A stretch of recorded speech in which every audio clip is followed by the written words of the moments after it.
रोज रात्री माझ्या मम्मी पप्पांच्या आवाजाने माझी झोप मोड होत असायची। जेव्हा मी लपून पाहिले तेव्हा माझे पप्पा एक गरम पाण्याचे पातेले रूममध्ये घेऊन जायचे आणि नंतर ते माझ्या मम्मीच्या पायापाशी बसून माफी मागायचे। मला खूप आश्चर्य वाटायचं की माझे पप्पा रोज असे का करत असायचे, कारण माझी मम्मी मला दिवसा म्हणायची की तू तुझ्या पप्पांच्या समोर जाऊ नकोस। माझे पप्पा कायम पूजा पाठ करायचे आणि ते माझे सख्खे पप्पा होते। मग माझी मम्मी मला त्यांच्या समोर जाण्यासाठी का थांबवत होती? एक दिवस मी लपून त्यांच्या रूममध्ये बसले, पण त्यावेळेस माझ्या पायाखालची जमीनच सरकली। जेव्हा माझे पप्पा मम्मी सोबत, माझे नाव रिया आहे, माझे वय 18 वर्ष पूर्ण आहे आणि मी माझ्या मम्मी पप्पांची एकुलती एक मुलगी आहे। पप्पा दुसऱ्या शहरात जॉब करत होते आणि जास्त करून ते घराच्या बाहेरच राहायचे। कधी कधी ते घरी चक्कर मारून जायचे। मी आणि माझी मम्मी दोघीच राहायचो।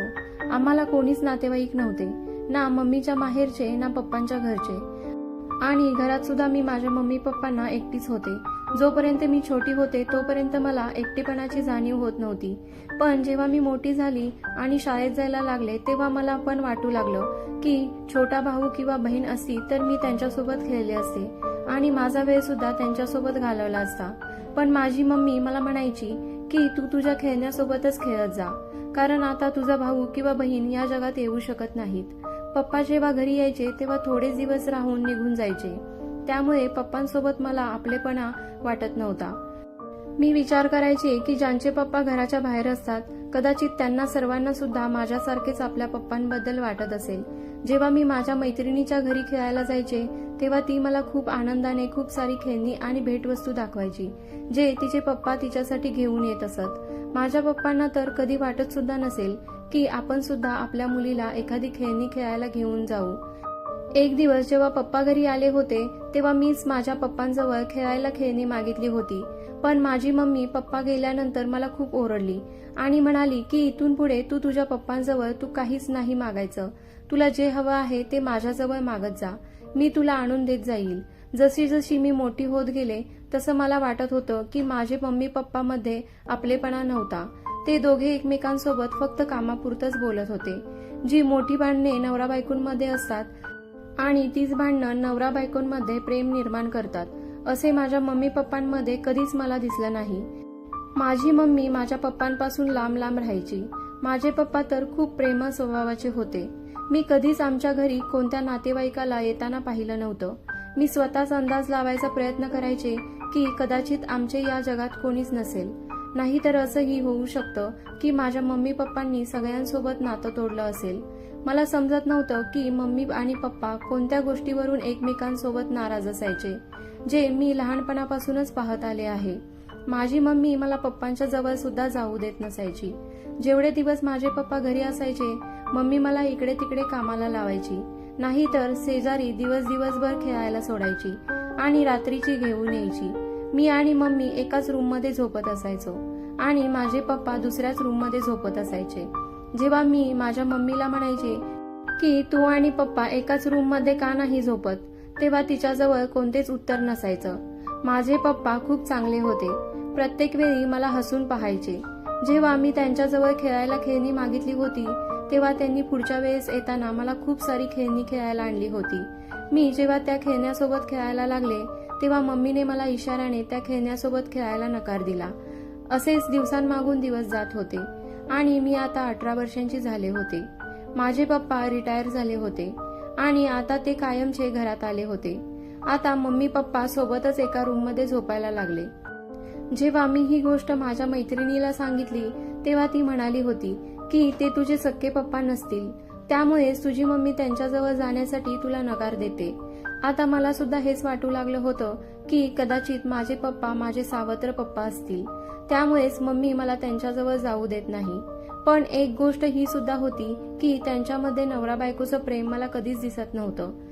मी विचार करायचे की आम्हाला कोणते नातेवाईक नाहीत, कारण कदाचित मम्मी आणि पप्पांनी पळून जाऊन लग्न केलं असेल, पण त्यांच्याकडे पाहून कधीच वाटत नव्हतं की त्यांनी लव्ह मॅरेज केलं असेल। कधी कधी मला पप्पांकडे पाहून असं वाटायचं की पप्पा मम्मीवर खूप प्रेम करतात, तिची खूप काळजी करतात, कारण पप्पा बाहेरून यायचे तेव्हा मम्मीसाठी मोगऱ्याचा गजरा नक्कीच घेऊन येत असत, पण मम्मी त्या गजऱ्याकडे कधी पाहत सुद्धा नव्हती आणि तो गजरा असाच पडून सुकून जायचा। पप्पांची पेन्शन चांगलीच येत होती, त्यामुळे घरचा खर्च चांगला चालला होता. आता पप्पा दिवसभर घरीच असायचे. त्या दिवसात मी कॉलेजमध्ये शिकत होते. एक दिवस माझी ओळख माझ्या मैत्रिणीच्या भावासोबत झाली. त्याचे नाव सूरज होतं. तो मला पहिल्याच नजरेत खूप चांगला वाटला होता. पहिल्याच भेटीत तो माझ्यासोबत खूप छान बोलला होता. घरी येऊन मी त्याच्याबद्दलच विचार करत असायचे. दुसऱ्या दिवशी मी जेव्हा कॉलेजमध्ये गेले तेव्हा सूरज त्याच्या बहिणीला कॉलेजमध्ये सोडायला आला होता. माझी मैत्रीण प्रिया मला म्हणाली की कॉलेज सुटल्यावर आज मी तुला आमच्या घरी घेऊन जाईन, पण ही गोष्ट तू तुझ्या घरच्या कोणाला सांगू नकोस. मी विचार केला की मी कोणाला सांगू शकते, माझी कोणाला काळजीच नाही. कॉलेज सुटल्यावर मी प्रियासोबत तिच्या घरी गेले, पण मी खूप आश्चर्यचकित झाले, कारण असे वाटत होते की जणू काही तिच्या घरचे सगळे माझीच वाट पाहत होते. सगळेजण मला खूप प्रेमाने भेटले. मला त्यांनी जेवणासाठी तिथे थांबवलं. खास करून प्रियाची आजी तर मला सारखी सारखी मिठी मारत होती. मला तर खूप विचित्र वाटत होतं, कारण मला असं वाटत होतं की सायलीच्या घरचे मला खूप पहिल्यापासून ओळखत आहेत, पण मी तर त्यांना पहिल्यांदाच भेटले होते. प्रियाने माझी सगळ्यांशी ओळख करून दिली आणि म्हणाली की हे घर माझ्या मामाचं आहे. आम्ही लहानपणापासूनच आमच्या मामाकडे राहतो. प्रियाचा भाऊ सूरज मला घरी सोडायला आला होता. त्याच्यासोबत प्रिया सुद्धा होती. मी प्रियाला म्हणाले की तुम्ही सुद्धा माझ्या घरी चला, मी तुमची माझ्या मम्मी पप्पांसोबत ओळख करून देते. माझ्यासोबत आतमध्ये येण्यासाठी प्रिया खूप खुश झाली, पण तिचा भाऊ सूरज म्हणाला की आता नाही, ही बरोबर वेळ नाही. सूरजच्या या बोलण्यावर मी विचारात पडले. बरोबर वेळ नाही म्हणजे काय? मी आतमध्ये घरात गेले तेव्हा घर पूर्ण शांत होतं. मी माझ्या रूममध्ये जायला निघाले तेव्हा मम्मीच्या रूममधून आवाज यायला लागला. पप्पा मम्मी सोबत बोलत होते. मी कान देऊन ऐकले तर पप्पा मम्मीला म्हणत होते, रिया माझी सख्खी मुलगी आहे, तू माझ्या मुलीला माझ्यापासून लांब करू शकत नाही. यावर मम्मी म्हणाली की ती फक्त माझी आणि माझीच मुलगी आहे, मला तिच्यावर तुमची सावली सुद्धा पडू द्यायची नाही. तुम्ही तिचे जन्मदाते वडील नक्कीच आहात, पण तुमचा तिच्यावर काहीच हक्क नाही. यावर मम्मी माझ्या रूममध्ये आली. मम्मी पप्पांच्या बोलण्यावरून तर हे कळालं होतं की ते माझे सावत्र पप्पा नाहीत, तर सख्खे पप्पा आहेत. पण पप्पांसोबत मम्मीचं हे वागणं असं का होतं? एक दिवस मी या सर्व प्रश्नांना कंटाळून माझ्या मम्मीला विचारलं की मम्मी मला हे सांग की पप्पांनी तुझ्यासोबत जबरदस्तीने लग्न केलं होतं का? का तुम्ही दोघांनी पळून जाऊन लग्न केलं होतं? यावर मम्मी हसली आणि म्हणाली, मला वाटते की तू वेडी झाली आहेस.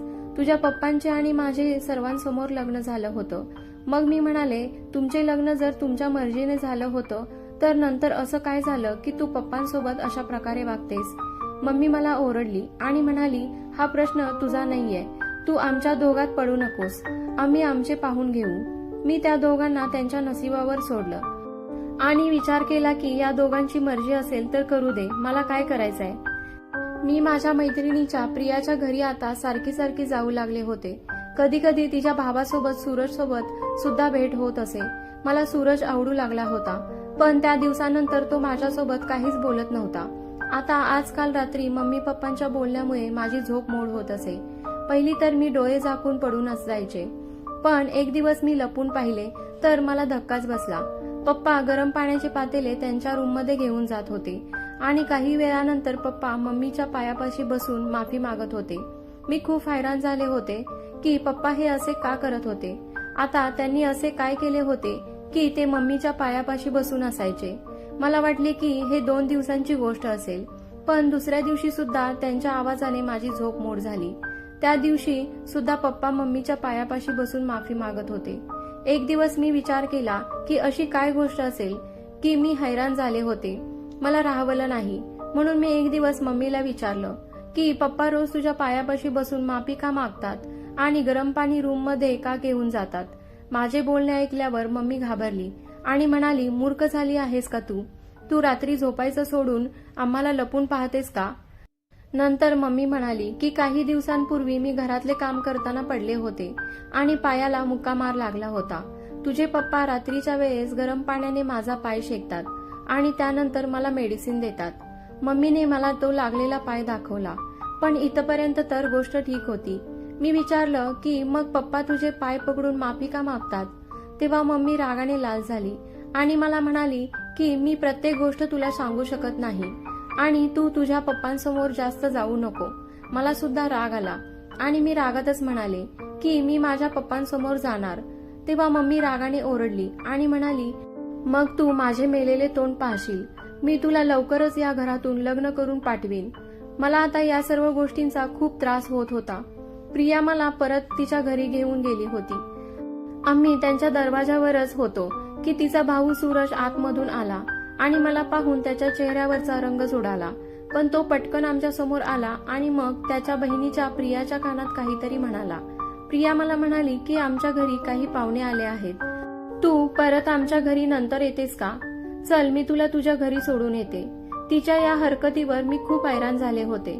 प्रिया मला तिच्या गाडीतून बसून घरी घेऊन गेली. मी घरी पोहोचलेच होते तर गाडीतून उतरताना मम्मीने मला पाहिलं. त्यामुळे नाईलाजाने मला प्रियाला सुद्धा आतमध्ये बोलवावं लागलं. मम्मी प्रियाला म्हणाली की तुझा चेहरा मला ओळखीचा वाटतो. मम्मीने प्रियाला तिच्याबद्दल विचारलं तर तिने सांगितलं की माझ्या पप्पांचं नाव प्रताप महाजन आहे. हे ऐकून मला धक्काच बसला, कारण ती खोटं बोलत होती. तिच्या पप्पांचं नाव प्रताप महाजन नसून प्रताप पाटील होतं. काही वेळानंतर मी प्रियाला बाहेर सोडायला आले तेव्हा मी तिला म्हटले की तू तुझ्या पप्पांचं खोटं नाव का सांगितलंस? तेव्हा प्रिया म्हणाली, अगं घाबरून माझ्या तोंडून खोटं नाव निघालं. मी गप्प बसले. आता तर मला प्रत्येक माणसांवर संशय येऊ लागला होता. मम्मीने माझ्या लग्नासाठी स्थळ बघायला सुरुवात केली होती, पण मम्मीने पप्पांना या गोष्टीबद्दल एकही शब्द माहिती पडू दिला नव्हता. कितीतरी वेळा पप्पा नसताना मला घरी पाहुणे पाहायला आले होते, पण कोणत्या ना कोणत्या कारणावरून मम्मी त्या पाहुण्यांना नकार देत होती. मी मनातून खूप खुश होत होते, कारण माझ्या मनातून प्रियाचा भाऊ सूरज जात नव्हता. कदाचित मी त्याच्यावर प्रेम करू लागले होते. एकदा कॉलेजमधून बाहेर पडले तर मी पप्पांना पाहून हैराण झाले, कारण ते सूरज सोबत हात मिळवून काहीतरी बोलत होते. मी लपून बसले, कारण माझी इच्छा नव्हती की सूरजला मी ओळखते हे पप्पांना माहिती पडावं. जेव्हा प्रिया आणि सूरज बरोबर निघून गेली तेव्हा मी बाहेर निघाले. पप्पा आजपर्यंत मला घ्यायला आले नव्हते, त्यामुळे मी हैराण झाले होते. पप्पा म्हणाले की मी इथून जात होतो, त्यामुळे विचार केला की तुला सोबत घेऊन जाऊ. रस्त्यात पप्पांनी मला काही प्रश्न विचारले की तुझी मम्मी तुझ्यासाठी स्थळ पाहत आहे का? मी हो म्हणून मान हलवली. पप्पा गप्प बसले. मला वाटलं पप्पा काहीतरी करतील. दुसऱ्या दिवशी सकाळी मम्मी झोपली होती. मी रूमच्या बाहेर निघाले तर पाहिले की पप्पा पूजा करत होते आणि पूजा करता करता अचानक चक्कर येऊन खाली पडले. मी त्यांना उठवायला गेले तर माझी नजर पप्पांच्या चेहऱ्यावर गेली. तेव्हा घाबरून माझा जीवच जायला लागला होता, कारण पप्पांना खूप घाम आला होता आणि मी खूप मोठ्याने ओरडून मम्मीला आवाज दिला. मम्मी सुद्धा बाबांना पाहून घाबरली होती आणि आम्ही दोघी मिळून हॉस्पिटलमध्ये घेऊन जाण्यासाठी पळालो. डॉक्टरांनी सांगितलं की खूप मोठ्या टेन्शनमुळे त्यांना हार्ट अटॅक आला आहे. पप्पांची तब्येत खूपच खराब झाली होती. डॉक्टरांच्या म्हणण्याप्रमाणे त्यांना ब्लडची गरज होती. पप्पांचा ब्लड ग्रुप ना माझ्यासोबत मॅच झाला ना माझ्या मम्मीसोबत. मी रडतच माझ्या मैत्रिणीला प्रियाला फोन केला. तेव्हा ती सूरज सोबत हॉस्पिटलमध्ये परत आली. योगायोगाने सूरजचा ब्लड ग्रुप पप्पांच्या ब्लड ग्रुप सोबत मॅच झाला, पण सूरजने ब्लड ग्रुप देण्यासाठी माझ्यासमोर एक अट ठेवली. तो मला म्हणाला की रिया, तुला माझ्यासोबत लग्न करावं लागेल. मी यासाठी तुझ्या पप्पांना ब्लड देईल आणि या लग्नाबद्दल तू कोणालाच काही सांगणार नाहीस, तुझ्या मम्मीला सुद्धा नाही, आणि त्यांना हे पण सांगणार नाहीस की मी त्यांना ब्लड दिला आहे. ही वेळ तर ठरवण्यासारखी नव्हती, पण तरी मी काय करू शकत होते? माझ्या पप्पांसाठी मी मजबूर झाले होते का माहित नाही, पण त्याने अशा वेळेला अशी अट का ठेवली होती? ती सुद्धा गोष्ट ठीक होती की मी त्याला पसंत करत होते आणि त्याच्यासोबत लग्न करायची इच्छा होती, पण अशा वेळेला त्याची ही अट ऐकून मला खूप वाईट वाटलं होतं. मी माझ्या पप्पांचा जीव वाचवण्यासाठी ही अट मान्य केली आणि त्यांनी लगेच पप्पांना ब्लड दिलं आणि माझ्या पप्पांचा जीव वाचवला. नंतर प्रिया माझ्याजवळ आली आणि म्हणाली, उद्या लग्नासाठी तयार राहा. मी खूप घाबरले होते. जर मम्मीला ही गोष्ट कळाली असती की मी अनोळखी मुलासोबत लग्न केलं आहे तर कदाचित ती माझा जीवच घेईल. मला त्यावेळेस त्या बहिणीचा आणि भावाचा हेतू समजत नव्हता की ते मला लग्नासाठी का मजबूर करत होते. मला वाटत होतं की ते दोघे त्यांच्या घरापासून लपून हे सर्व करत आहेत, पण हे पाहून माझ्या पायाखालची जमीनच सरकली जेव्हा मी पाहिले की प्रिया मला तिच्या घरी घेऊन गेली होती. त्या घरी प्रत्येक ठिकाणी सजावट केलेली होती, फुलेच फुले होती. त्यांच्या घरच्यांनी चांगली नवीन कपडे घातली होती. जसे नवीन नवरीचे स्वागत केले जाते तसेच माझे स्वागत झाले. मला सर्वजण खूप प्रेम करत होते.